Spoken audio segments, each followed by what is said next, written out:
na-encounter niya yung problem na nag-freeze.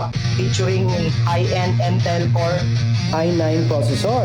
ang taas. Tingnan natin kung ano yung build ng electronics sa loob. Power supply ng processor at saka GPU. So, meron siyang extended na single heatsink tube. So, which is maganda. Physical check muna tayo. So, sa napapansin ko, medyo glitchy yung kanyang fan, no? Heatsink. So, tingin ko merong mga kumalat dito.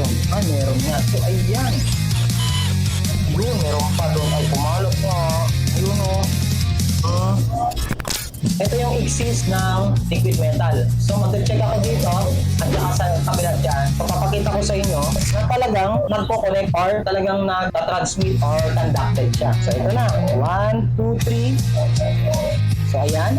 Nag-beep siya. And then, yung reading is 0.0 ohm. Kasi ang pinaka-recommend ko dito is kailangan siyang i-dip sa ultrasonic. Kasi yun lang ang way para ma-remove yung mga exist na liquid metal na nakakumalat dito sa motherboard. So, try natin pa-approve. Kasi no choice siya. Kasi kung habang nandyan pa yan, iiksi ang buhay ng motherboard na to. Papalitan ko na siya ng thermal putty. Gagawa ko ng dito, wall of China ba yun? O sige ha, ako na bahala dito. Unahin natin yung liquid metal.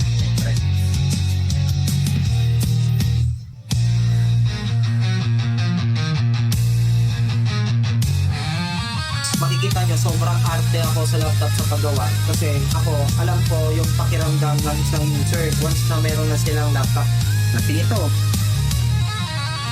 Delikado pong kumalat. Kung paano tanggalin yung mga thermal putty, no? Nang mas mabilis.